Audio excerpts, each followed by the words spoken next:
Hey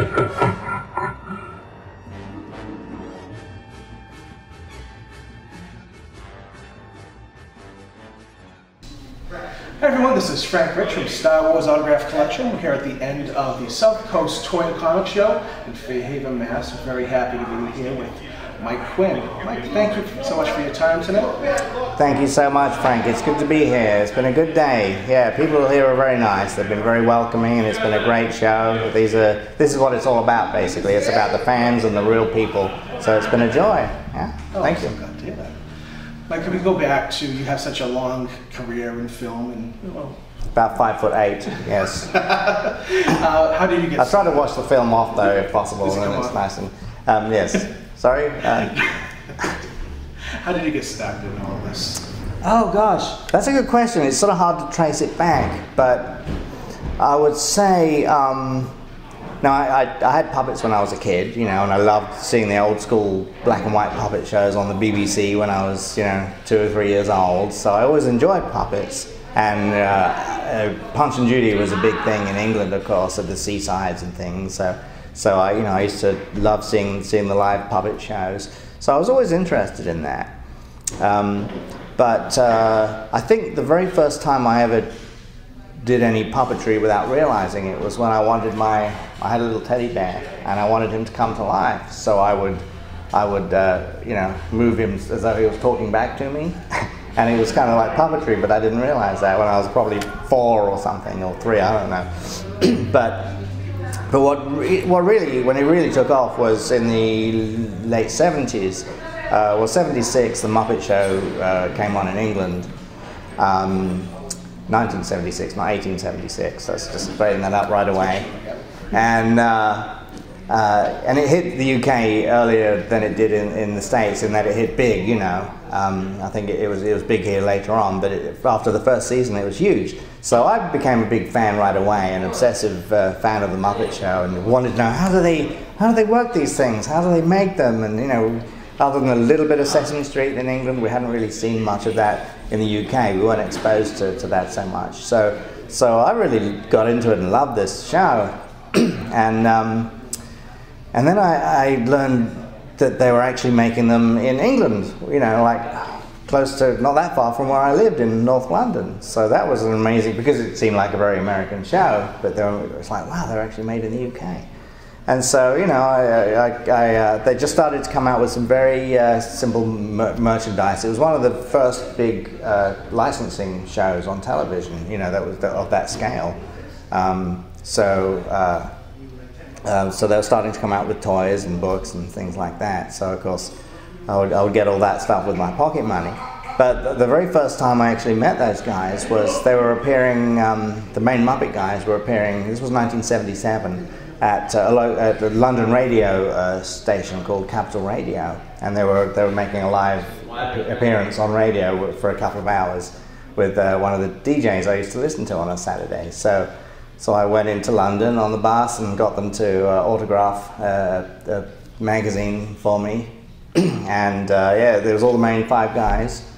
They hadn't yet. I think they were about to go into season 2, so they were just about to begin shooting season 2 of the Muppet Show. 77, they hadn't made the Muppet movie yet, and Jim Henson, all of them were all very gracious and very nice. So that was my very first encounter with them.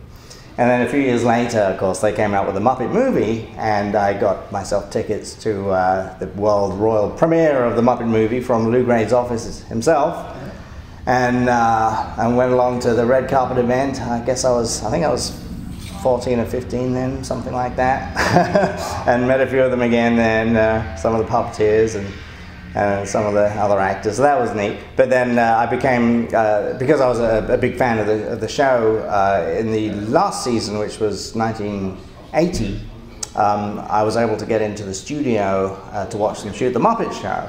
So I would ride my way past the security on a regular basis. It's amazing what you can do with some chocolates and cigarettes.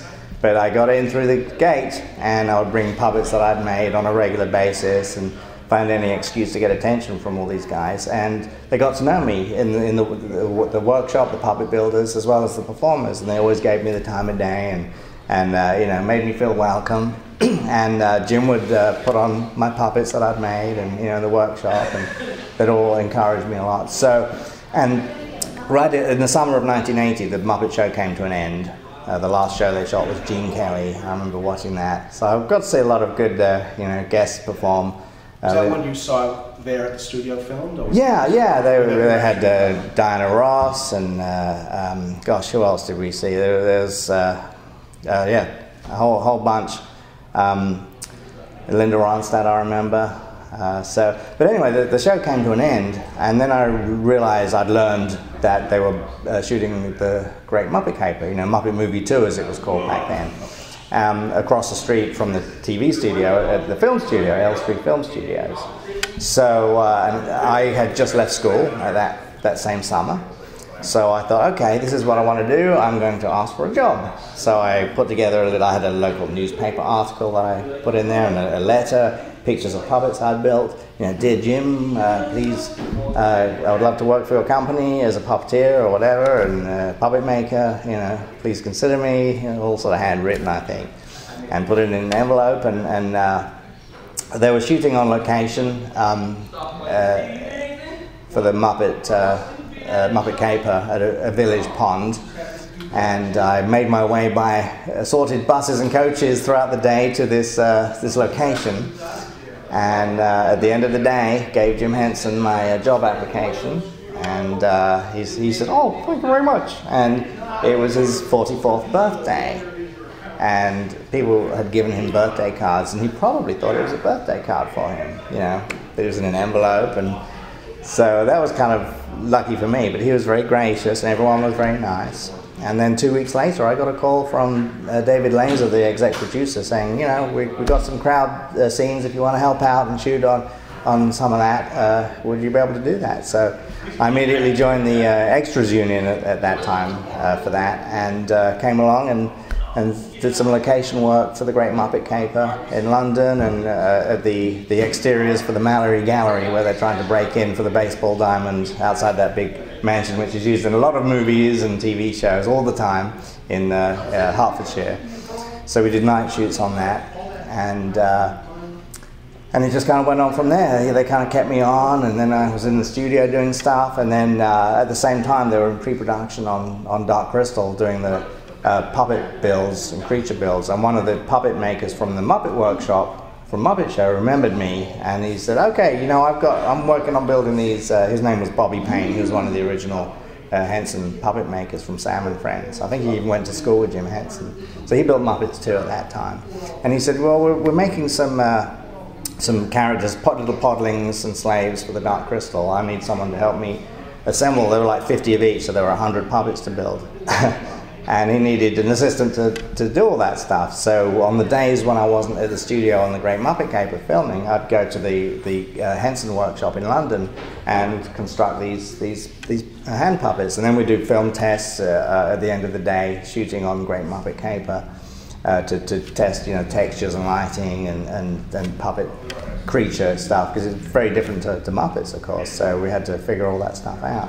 And so, yeah, and then by some sheer a piece of luck, somehow somebody was unable to do one of the Skeksis before the shoot, you know, before we began shooting. So they moved a few people around and took the chance of putting me inside one of them, which was the Slate Master. He was the one that had he had an eye patch, lots of leather and studs and a hook.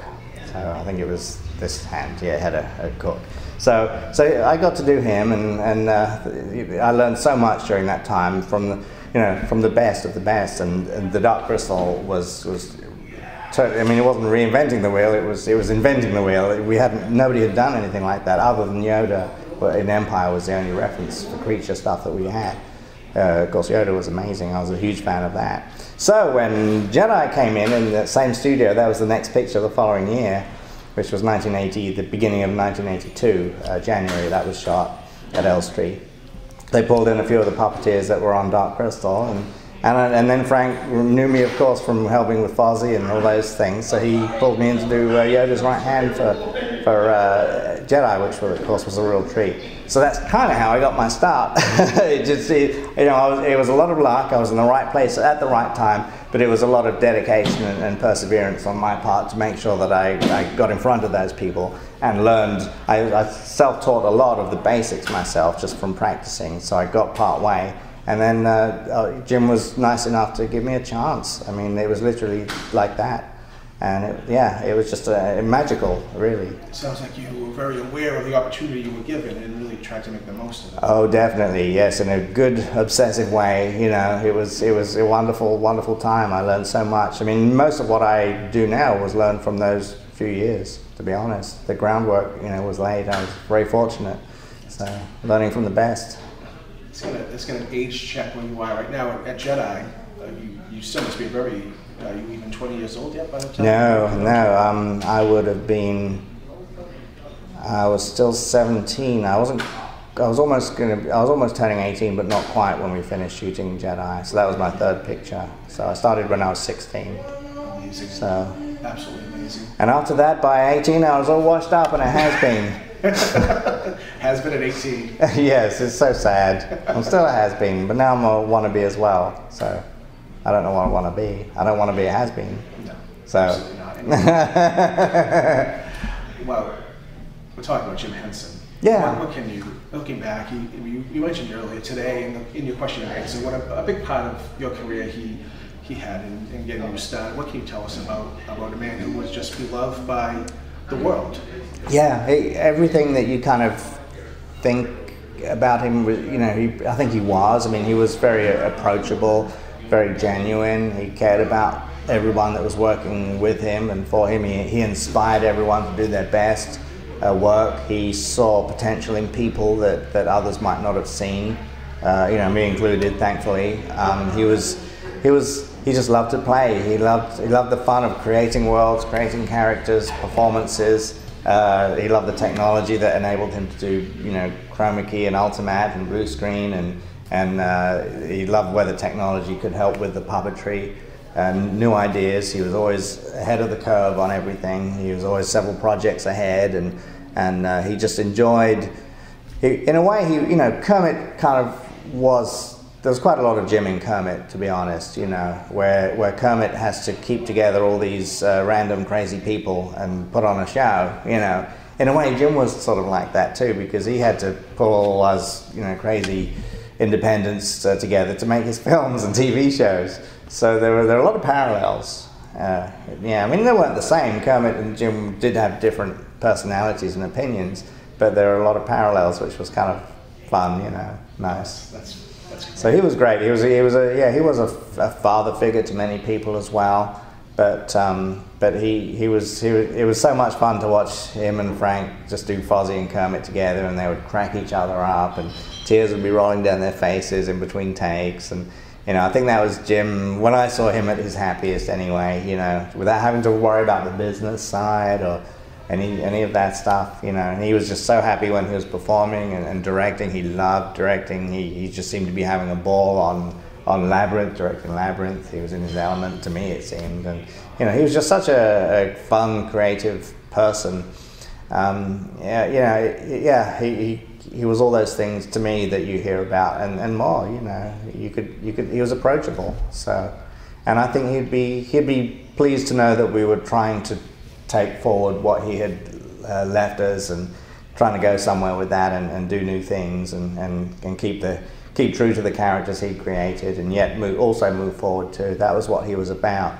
So I think he would approve of what we're doing. I would say maybe it is a good time to talk about it, even though we're jumping ahead in the story. But I don't know if you call it the reboot, but the new Muppet film. It pretty well is a reboot.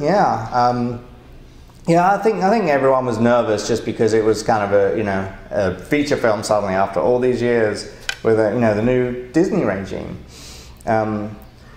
But everyone really worked hard. We desperately wanted it to do well, and they put in a lot of hard work on that picture, on the Muppets. And I was just so thrilled when I saw the screening. I had no idea what it was. I thought, well, it should be okay, but I couldn't tell. And when I saw it all put together, it did have a lot of heart, you know, and the character Walter reminded me of myself back in the late 70s, the obsessed Muppet fan wanting to join the troops. In a way, Walter, was an echo of me, so it kind of struck home, And it was, working on the picture was full circle because I was doing exactly the same thing, doubling up for Muppets and filling in as when I started in 1980. So it was a complete full circle and very gratifying. And I'm just so glad that it succeeded, that now they're finishing up the second movie, and if that does well, there'll be a third. So it's a wonderful thing, and new audiences now know who they are again.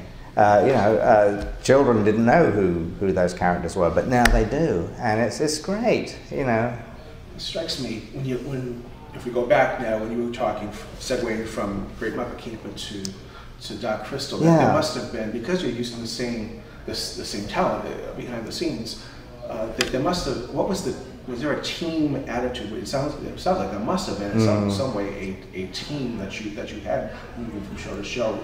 Yeah, definitely, with the performers, with the builders, and also with the crew. We had exactly the same film crew on both movies as well. Same director of photographer and camera guys and lighting, and it's almost exactly the same people. So it was very much like family. It really was. You're in the trenches with each other day in, day out, making this stuff and having fun. Some of it was very hard work, but it was always very gratifying. It was. And some of that team still, remains to this day, from even the 70s. Really, it's the few of us that are still left and working together when possible. We appreciate that so much now. We are family. So that must have been evident when you filmed this previous Muppet. Did it feel like old times? Yeah, old times and new times too, because a lot of things were different. We didn't have all the same people with us anymore. A lot of people are no longer with us, but we were sort of, we kept that in our hearts as well. And we were no longer shooting on film. It was all digital, and so it's so funny. The mark of the times of today is anytime a take's done, everybody whips out their cell phones and all the iPads, and they're all that never used to happen, of course. So it's just part of life now. So it's so funny seeing how things have changed over the years and decades. But it's good. It's definitely, for the most part, a good progression. That's great. Well, we should talk a little bit about Return of the Jedi. Yes, we should. Why not? I've heard of that. Talk a bit about still young man, 18, and you were originally brought in to work with Frank Oz and Yoda's right hand. Is that how you came into the film? No, I came in usually through the underground parking garage, and then I'd come up through the door there under Stage 8. But no, actually, what happened was, Robert Watts was producing, of course, the film up in the offices at the same time. So I had an interview with him, and I guess that was it. I had the job, but I didn't know what I was doing. I just knew that I almost did Jabba. I think there was an issue where they thought they weren't going to be able to get Dave Barkley, and so that was initially one of the things. But that worked out for Dave, luckily, that he was able to do that with Toby. So I started out. Let's see. The first thing we shot was Jabba's Palace in January of 82. And so Tim Rose and I rehearsed, let's see, what did we do? I rehearsed the reuse, the three-eyed hand puppet version that you see in the alcoves. We did that. So there was a puppet version of Yes, that just existed from the waist up, because that had moving mouth and eye blinks. So it was a hand puppet with some cable controls that I worked with my other hand. And then the full length, when you see the full length reuse, that was Paul Springer. And that one didn't have any, it was just mask, it had no facial articulation. So for the close-ups, we'd use the hand puppet. So I did that. That was one of the first things we shot. And of course, Tim was then doing Salacious Crumb. And in between shootings on that, Tim and I rehearsed. Oh, of course, we did Slice Noodles too. There were two versions of her as well, a full-length version. But Tim was below and I was above, working her on strings. Then there was a close-up Snoodles where Tim was inside the body, which just existed again from the waist up, and he would do the base of the snout. and then I did the lips, the singing lips on a cable control in the close-up. So we worked together on that. But also Tim was on Dark Crystal and Muppet Caper, so we'd worked together a lot already. And so we rehearsed Akbar as well, which is seen in some of the documentary footage. I don't know if you've seen that in music. Classic Creatures and Star Wars to Jedi, those two documentaries have footage of Tim and I rehearsing those characters. So again, Akbar had a full-length suit version, which Tim was inside, and then the mouth had a cable control that ran down his leg that I operated. And then there was a hand puppet close-up where Tim operated him kind of Muppet style, doing the head and mouth, and then the eyes were on cable, which I performed. So that was all our first shoot. And then we didn't really know, I think we were our contract just kept getting extended. It wasn't until around after that time, then Frank chose me for Yoda, because that was later on. And then I guess because I was around, I got to do a baby Ewok, the little grey baby with the mother. So that was nice, that was another bonus. And then Nine Num came around pretty well toward the end later on. I don't know if that was April or May of that year. And yes, he originally wasn't, I guess, going to speak. He was just a background character. But then they put him in the cockpit scene. They knew they wanted him in there. I guess they chose that guy. They figured he'd look good with Billy D. But then they gave him dialogue. And Phil Tippett was setting up the creature shop. I remember him saying, "I don't know, what we're going to do with this. They want him to speak, but his mouth doesn't move. He's just a mask, nothing." So they figured they'd put a little oxygen mask over his face, perhaps so you didn't see that his mouth didn't move, and then just put little air bladders in his waddles, and it looked like he was talking. And I thought, well, that's okay, but look, if I put my hand inside and I hollow out the lips and build out the head, it could be a hand puppet. And Phil said, you know what, that's not a bad idea. So he said, why don't you just sort of do a temporary puppet out of, because there were two masks of him, and one remained a mask and one eventually became a puppet. So we did a film test standing next to the extra in the mask and then the hand puppet, and George Lucas directed that piece, and he just told us, now look over here, and now look surprised, and so we both did the same thing next to each other, and then I put my my hand behind his funny sticky out ears and started wiggling it like that, and then he liked that too. So then George says, okay, can we mechanize that? And I think Stuart Ziff was heading up that side of things from ILM. So yeah, we can do that. So he's got sent off to San Rafael to have eye blinks put in and ear wiggles. And he came back 2 weeks later, and we shot him in the Falcon as a hand puppet. So I kind of ended up giving myself that job. And it says a lot about your experience at that point that you were able to come up with. I suppose, being a puppet maker and used to making things come to life that ordinarily shouldn't be brought to life. So yeah, it just worked out very well, and we knew he was going to speak an alien language, so I just spoke in English. I wrote my own words out on the script. It wasn't scripted, so I wrote the words in pencil on the script and asked George Lucas, who directed that scene, if it was okay if I say those things, and he said, yeah, sure, that's fine. And so I spoke in English. That helped Billy D make sense of what, they're almost cues for his lines, as well. So it was all logical for the acting and the emotion of it all. And it was fun, it was a great thing to be a part of. So it's nice to share the same seat with Chewie, it's definitely an honor, because we all love Chewie. So that was very cool. You told us this afternoon what you had to do to Chewie's seat to make him. Yeah. The seats were on a slider, I guess, so they could slide. You see that in the movie sometimes when they get in position, they slide forward and back. But they're old 1973 race car seats that they couldn't get anymore. But the only way for me to fit in there was for them to saw off the seat part and just keep the seat packed. So they were kind of nervous about doing that. It's like, are you sure? It's like, yeah, that's the only way I can get in. So they cut that out. I was laying flat on my back in the floor of the cockpit with a little TV monitor and a microphone, so I could see what the cameras were seeing. It was shot two cameras. So I think sometimes I'd do a single on me and a single on Billy D, and other times it'd be a two-shot and then maybe a single. So, and the whole cockpit was on a gimbal, so it would rock around, forward, back, left, right, and much like being on a boat on the ocean, but in the hull, you know, I got motion sick in there because I couldn't see the horizon. So we had little breaks, and it was okay, but I was a bit queasy. I didn't mind.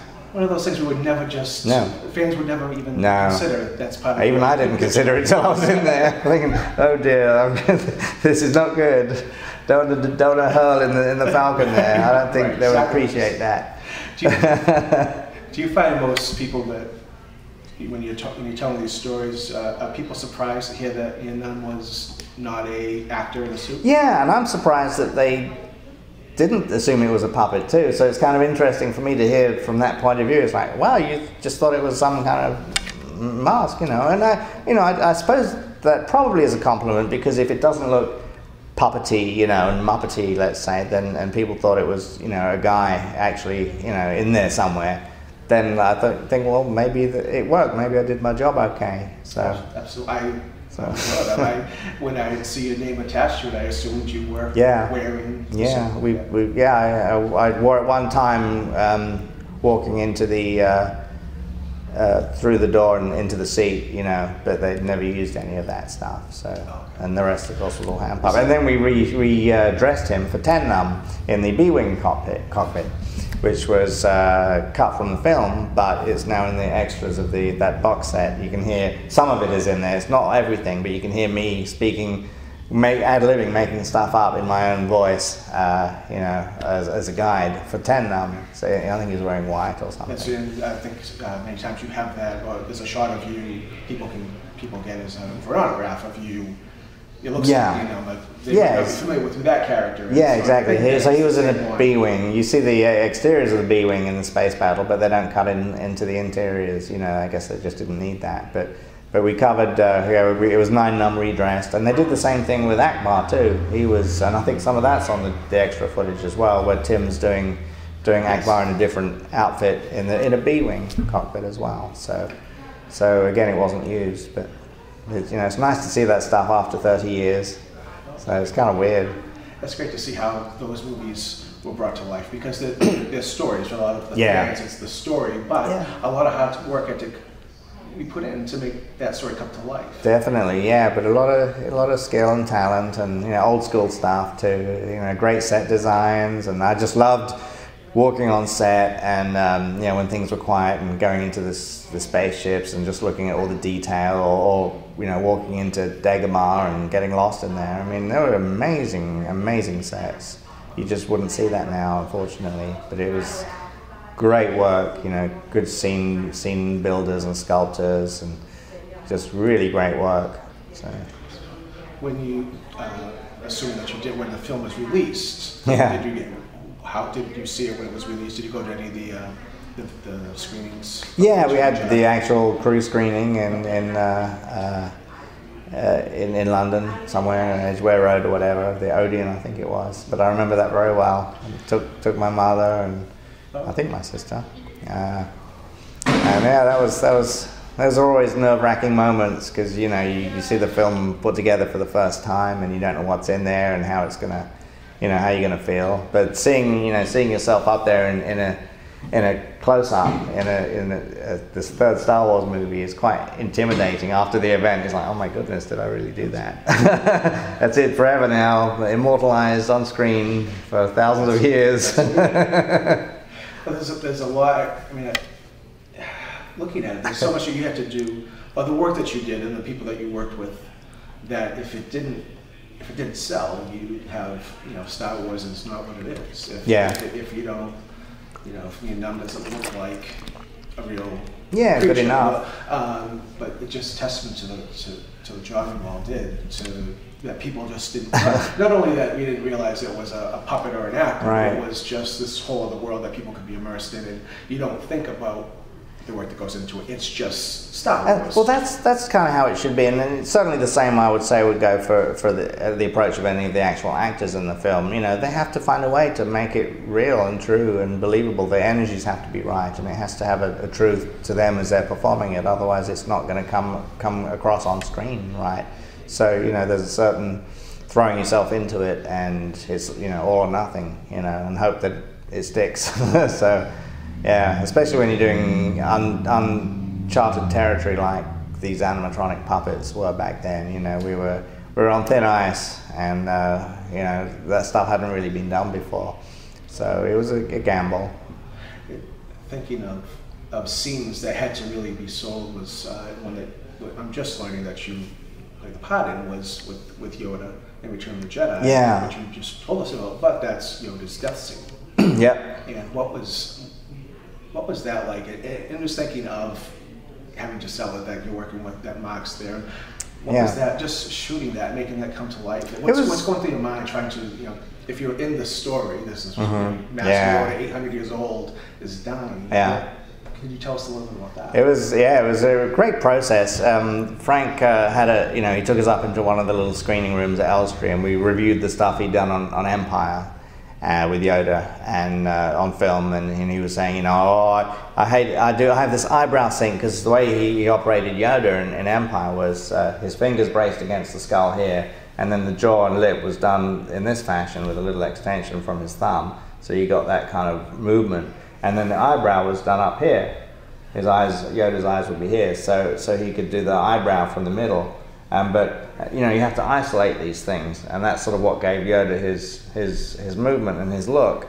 But of course, if you don't isolate the stuff, then the eyebrow sinks the same time as the jaw, like that. And he saw a few shots that really bothered him where that was happening a little bit. So he said, I don't want to do that again on Return of the Jedi. So that was a personal thing he wanted to correct. And we rehearsed. Of course, he had much less screen time in that movie. But we rehearsed for several days, specifically every single beat and every single move, every acting moment, because we had, you know, the eye guy, the ear person, and then Frank and myself. So yeah, I guess there were only 4 of us, but we had to coordinate all that stuff, you know. So every acting moment was planned and rehearsed. Every breath, every beat, every blink, every head turn, every moment. It was all, we rehearsed it all ahead of time. So when we went on set, we could do it right away, hit it straight off the bat. Just refine and hone if we needed to do more takes, and we could reproduce it from every angle accurately the same each time, so they could edit it any way they wanted. So it was fun discovering what was going to happen to Yoda, albeit, you know, I mean, I guess it wasn't a surprise, but still, it's like, the poor old guy's out of here, he's going to bite it. But one interesting thing was the script originally, you know, his last line was, there is another sky. There is another sky. You know, and the script had sky ... And Frank was trying to figure out, you know, how to play that, how to perform that. And I think it was Dave Barclay, maybe he was doing ears. He said, I wonder if it's, you know, not another sky as in another plane, but, you know, another place that he's going to join the Force, but is he talking about Skywalker?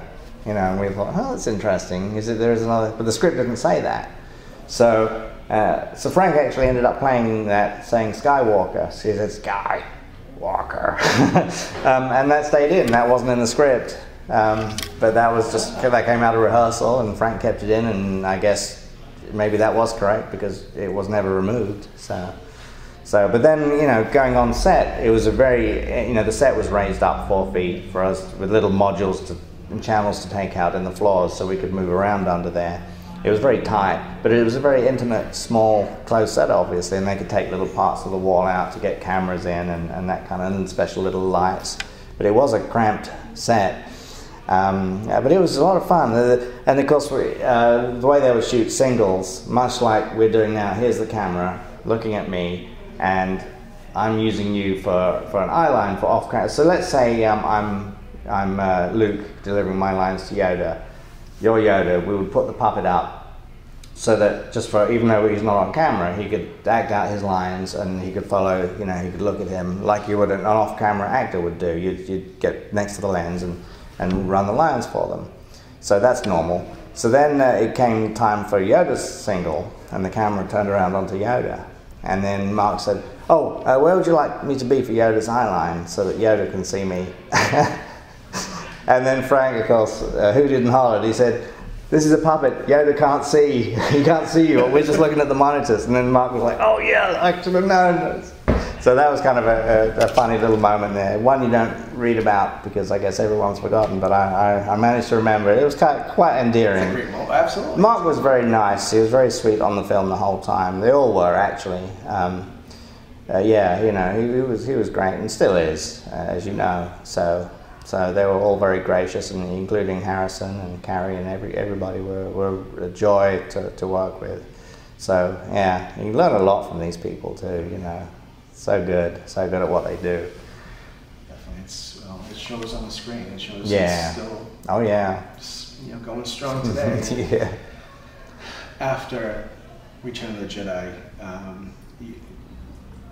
where did you know, what direction did you go? Yeah, there were more. We did a bunch of let's see, what were they? Polaroid commercials for the Muppets. That was right after then. And then the next big thing was Fraggle Rock, which was the majority of those were shot in Canada, but then we had all the co-productions we worked on in UK and France and Germany. So I would do some Sprocket in some shows, Gobo in some, and Uncle Traveling Matt in some, in 3 different countries.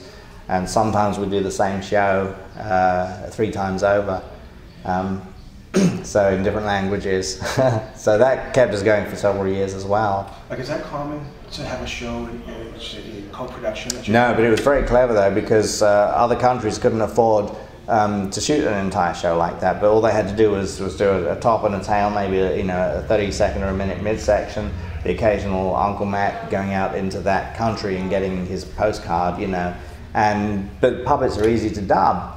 So, and the only human they had to reshoot would be the doc, or the character with Sprocket, and he would be a native actor of that country. So everybody thought that those shows were entirely shot in the UK or in France or in Germany, because puppets are easy to dub. All the mouth flaps match up okay, you know, and they never knew that wasn't a French show or a German show or a British show. It was quite clever. Now, how long did that run go? Let's see, well, the series lasted, 96 episodes. It was 4 seasons of, I guess, 24 episodes each. And for us, it lasted a little bit longer because of the co-production. So I'd say the span overall was probably approximately a 4-year span.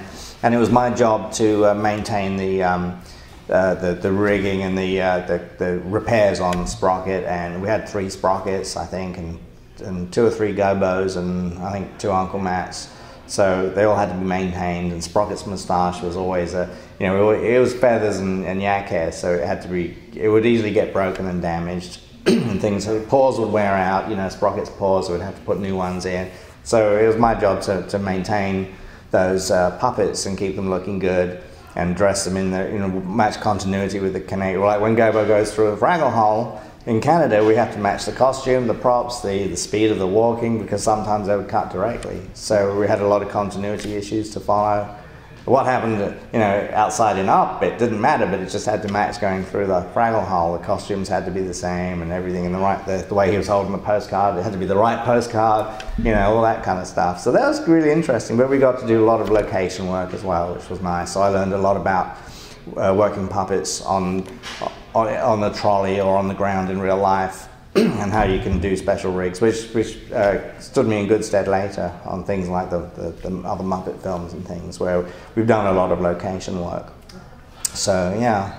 There seems like there's some news coming, with Fraggle Rock now, with different media. There's the DVDs, and there's a book. There is a book. Yes, written by Jocelyn Stevenson, and it's being published soon. I forget the exact publication date, but it's 30 years of Fraggle Rock, of memories of the people that worked on the show, basically. So I'm looking forward to it. Jocelyn was also a co-writer on the series as well, under Jerry Jewell, who was the head Muppet writer. So she knew those characters. She worked on the show, and now she's writing this book. So it's going to be a very honest, real book about people that worked on the show. It's amazing. So I'm really looking forward to it. Do you happen to recall when that might be coming out? It's either later this year or early the next. I don't remember, but it's which is now the 30th anniversary as of now of the first broadcast. So I did see when it was coming out, but I've forgotten. But it's it's coming, and it'll be nice. It'll be a wonderful book with good memories and photographs of that you wouldn't find anywhere else. So. Do you get a lot of feedback on today about Fraggle Rock? Because it was Muppets, it seemed like it was, you know, obviously the key players behind it, but it was its own. Yeah, it was. It was very much a Canadian production. And you know, Frank Oz wasn't involved in that at all, and Jim would come in once in a while, I think, to direct the odd show and have a few occasional characters that would come up once in a while. But it had much more of a Canadian vibe to it. You know, Canadian producers, directors, writers. Yeah, exactly. Yeah, and you know, even Gobo had a slight Canadian accent there, and so it had that sort of vibe, and those guys did such a great job. I think Fraggles is kind of a timeless show. I mean, it's so watchable now, and there's some great stories. I mean, they even covered you know, death in one of the episodes, which was Mud Bunny. Yep. Amazing stuff, and if only a show could be made like that now. You know, that was HBO back when they were making children's programs, and there was a bit more money for that kind of thing. It was a gift. Definitely, it was a gift. My brother and I Sunday evenings, 7:30. Oh, really? It was, you know, HBO had the train coming through, the old school kind of HBO logo, and we always look forward to it. Yeah, so it's nice that they're being re-released on DVD again now, and there's a spin-off Doozer preschool show, I think, that's computer animated, that's being made at the moment. And there's been a music video that was made last year with the Fraggle 5, and I think, is it Ben Folds 5, I think, with the band and the musicians in that. And there's still on the cards, I guess, the possibility of a Fraggle Rock feature film. I don't think that's been thrown away yet, so I'd like to think that could happen at some point soon, especially with people being used to seeing Muppet films now. So that would be wonderful. It really would. We're hoping. It would be nice to see. It would really be nice to see. Yeah. Then Fraggle Rock and the other one, Emmett Walker's Strike on Christmas. It's very would that be before you? Yeah, that was late 78, I want to say. But again, it was shot in Toronto. A lot of the same Canadian people that worked on Fraggle Rock years later. So Emmett was a great story, a great production there, and they had some radio control figures in there and some marionettes and really nice. And Paul Williams, fantastic music, of course. Paul Williams has been so great for Muppets, you know, and he's such a dear man, he really is. So he's done a lot of great work, and still does, you know. Yeah. You saw a documentary. I want to see that. It was very interesting to watch. Yeah, Paul's great, and of course I was lucky enough to work with him on the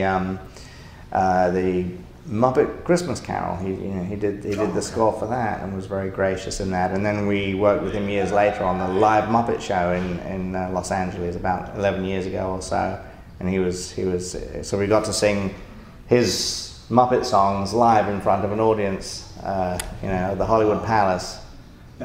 So that was the first and only time the Muppet Show was done live, basically. And Kermit poked his head through the aisle and said, "That's the Muppet Show," and it goes up and people cheered. It was like being at a rock concert for us. It was amazing. Is that can people see that somewhere? I don't know. They did record it somewhere, but I don't know where that footage exists. But it was cool. Yeah, we had Brooke Shields and John Voight as guests, and Brooke Shields was laughing at me because she thought I looked like the puppet I was holding. So I was like, "What's so funny?" And then I realized I had like Rizzo Rat, and I'm like, "Oh great, I look like yeah, nice." And then John Voight was fun. He dressed up in a chicken costume and did a piece with Gonzo and the chickens. So it was a lot of fun. Yeah. As you go through it, Fraggle Rock is ending, and I guess to go back to Jim Henson, yeah, he's still at this point he's still around. Is he still involved? At the end of Fraggle Rock, I'm trying to think of the time in my head. Yeah, absolutely, definitely, yeah. He was around for all that and saw that through, and then of course he did the Jim Henson Hour after that, again shot in Toronto. Okay. And the Storytellers, he directed one of those episodes, The Soldier and Death, which had the devils in it, and I performed one of the devils in that. So that was a Jim Henson series as well. And what else? Of course, yeah, Labyrinth he'd done, and then the last thing he did was the 3D Muppet exhibit at Walt Disney World. You know, the Muppet Vision 3D. Oh, okay. So that was the last thing he did. Yeah. Okay, I think that's still last time I was down there. It's still running, and it's also still in California. They made a copy of it in California that's exactly the same. So that's still running. That was his last project. Yeah, it was. We just had on Thursday was the 23rd anniversary of his passing, and we were talking earlier about the memorial service, and you said that was just because it seemed his passing was sudden. Yeah, it was definitely sudden and not expected by any of us, including him. You know, he didn't realize how sick he was, unfortunately. So when he realized, I think he was traveling actually from Florida to New York or something, and he was getting sicker by the minute and didn't understand. So when he got to a certain point, he checked himself into a hospital. I'd heard they got to him a lot sooner, several hours sooner, he might have lived, So, I don't know how many, but it was just one of those. Jim didn't know, he didn't realize he was that sick, and it was just getting really bad quickly. Stuff can go downhill quickly, so it's kind of scary. But, that was what we all had to deal with. And we were all in shock, definitely, at the memorial. None of us knew what to do, and, what are we going to do? What happens next?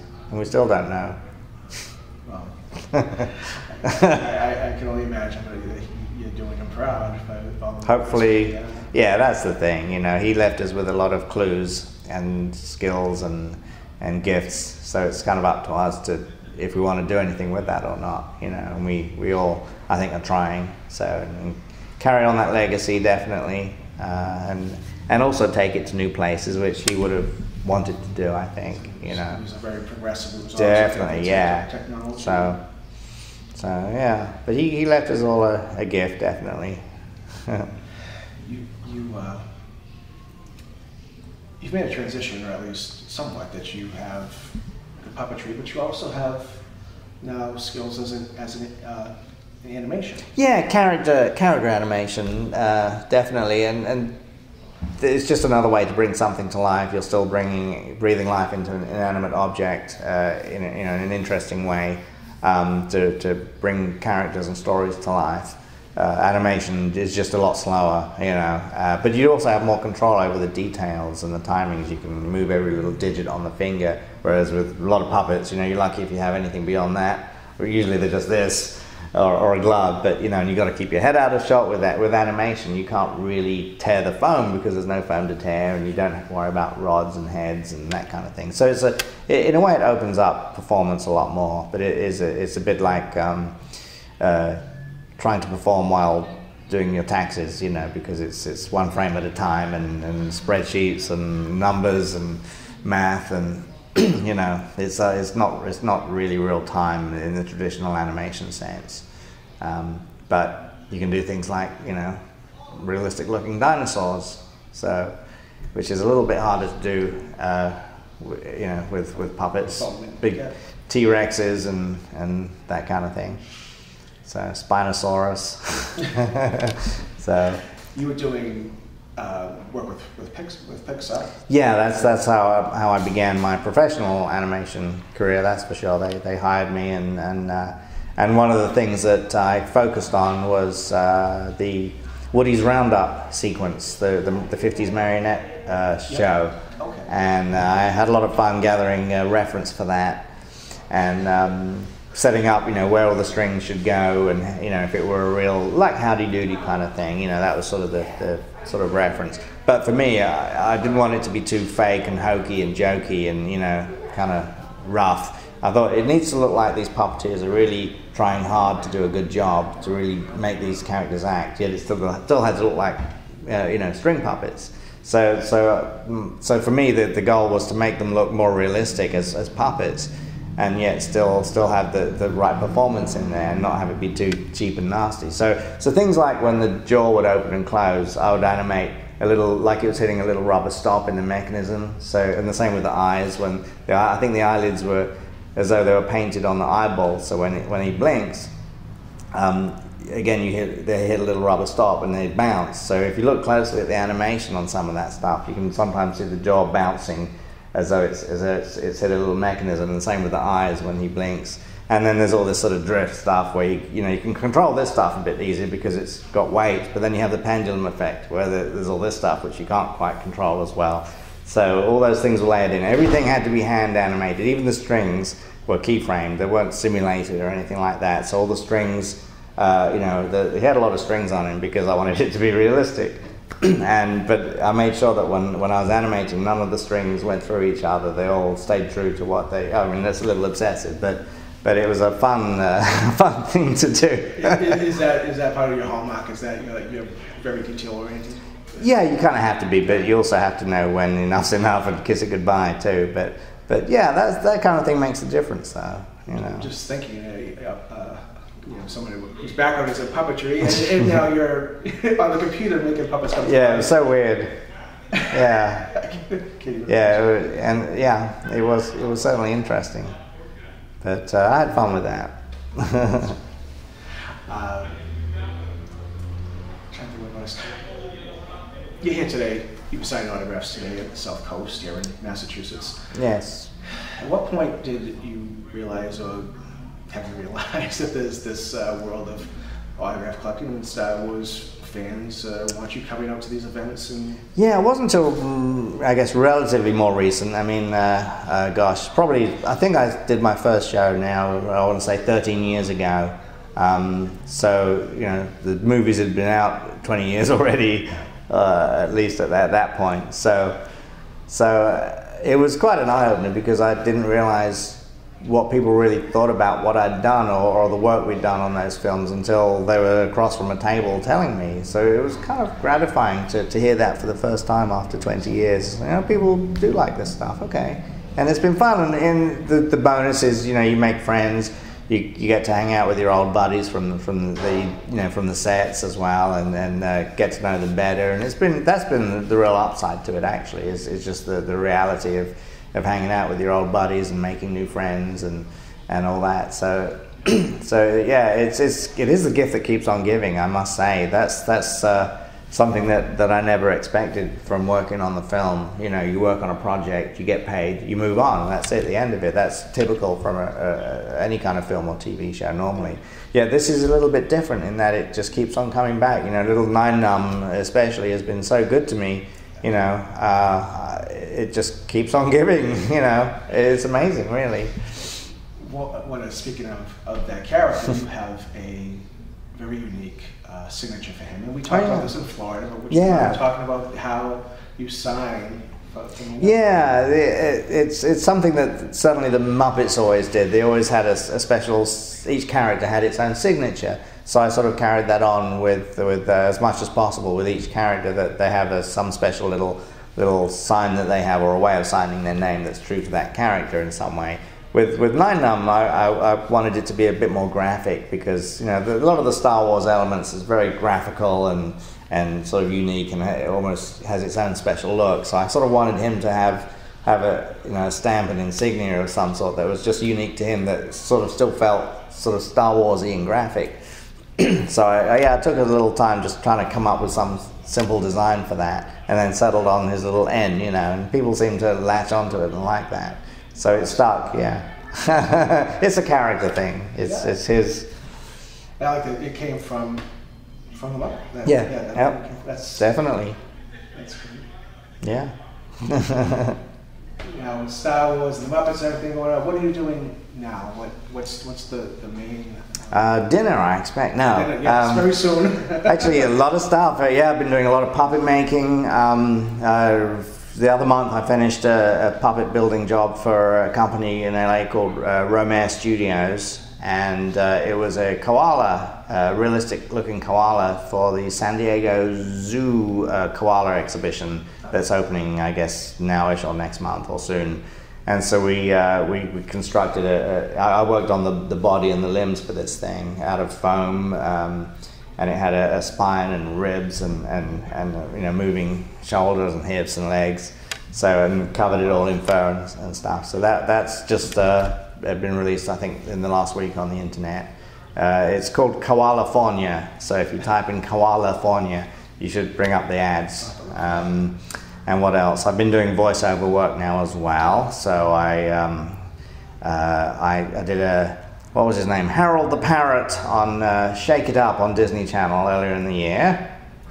Harold the Parrot, sort of like that. Oh yes, shake it up, stuff like that. And then we did another Muppet spot earlier in the year for Good Luck Charlie, which is also on the Disney Channel, a popular sitcom with Bridget Mendler. And that was fun, with Piggy, Fozzie, and chickens, and that was a nice little job. But I've been doing a lot of puppet making for my own company, my own production company, working on a little bit of music, writing some songs for some. They'll probably more than likely end up being theme songs for my shows and stuff. But I've been enjoying that as well. And what else is going on? Gosh, I'm finishing up some post-production visual effects for a Kim Wilde music video through my company, and for the UK.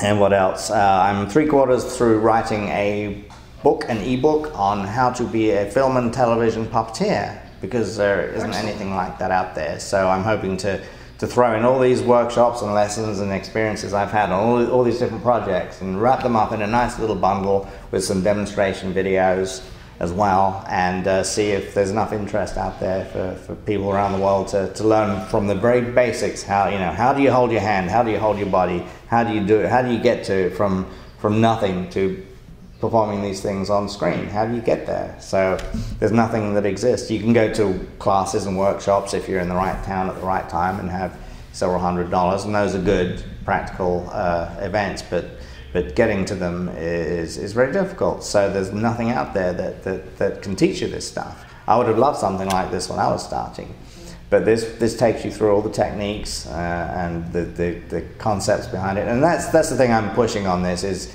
it really is more technique than anything, you know. And once you've learned that, just like walking is a technique, you don't think about walking, but you somehow do it without falling over. Once you figured out how to do it, your muscles remember how to do that stuff in the most efficient way. And you just think, oh, I want to walk, and you walk, and you don't think, you know, oh, I must do this first, and then I must do that. You know, it's all natural, and that's sort of the point you want to get to with puppetry. So I talk about all that in this book, and I've thrown a few anecdotal stories here and there too, and that should be out late summer. I may do a few different versions. There may be sort of a simplified, lower price version that's just an ebook with some links to some online movies through there for demonstrations. There may be some intermediate version that has more stuff in it, and then there might be a bigger version that will have an actual hard copy DVD of the movies, so you don't have to be online to see them, something like that. So maybe 3 versions of it, I'm not sure yet. But yeah, I think it's going to be fun. It sounds like fun, and just from our conversation, and really who better to teach, because you've been there for so long, you've been doing it. Hopefully so, and yeah, I hope it'll help some people, definitely. And you know, it's important to, when you get to a certain point, you know, you also want to give as well as take. And if you have some knowledge and information that someone may find useful, then you know, you should teach as well and pass that information on before it's too late, before it's all gone. You know, that knowledge, even though technology changes, that knowledge will still be useful, you know, 50 years from now, I'm sure. So yeah, get the fundamentals down in a workshop situation, you know, and take everybody through a lesson at a time. It sounds like you pass on your experience, but in a way you keep the Henson legacy going with that. And, yeah. And that's just an amazing thing.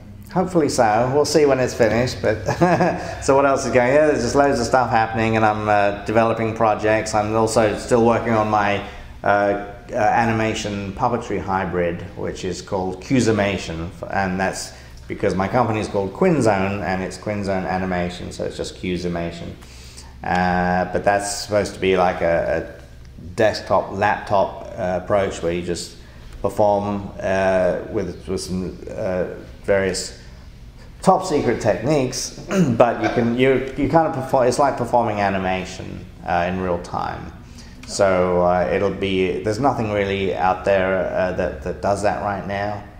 But I think it would be great for certain projects, some TV shows, commercials, and internet shows, where you can get sort of stuff that looks like puppetry and/or animation, but it's all real time from the desktop, so you don't need a studio or anything. Is that on your site now, or is that something that you're working on? I'm working on it. Yes, I'm developing with coding and all kinds of experiments and tricks, but I'll get there, and I think it'll be useful. You know, it's just something that there's a hole in the market that's not out there right now, and when it is, I think a lot of people will want it. So again, it brings together some of that knowledge of puppetry and animation in a useful way. So sounds great. Yes. Well, I really appreciate your time. Oh, thank today, you. And I hope you enjoyed your day here in Massachusetts. Definitely. Southcoast. It's been good. It's nice to be here, and thank you so much for taking the time to ask these questions and dig deep and let me go on and on. Oh, you are, well, people want to hear it, and I met you twice at different shows, and you're one of those people that just, from this side of the table, you give people certainly their money's worth with, thank you. Your interactions with them, and somebody that we wanted to hear. Well, I enjoy it though. If you're not enjoying it, then you shouldn't be doing it. You know, that's the truth, because life is short, and it really is all about today. It's about now. It's not about tomorrow or next week or next year. You know, it's about the moment, and we have to make the most of everything and the people that we're with. So yeah, I have fun. But thank you. Yeah. Well said. Thanks again, and let's go get dinner. Woo!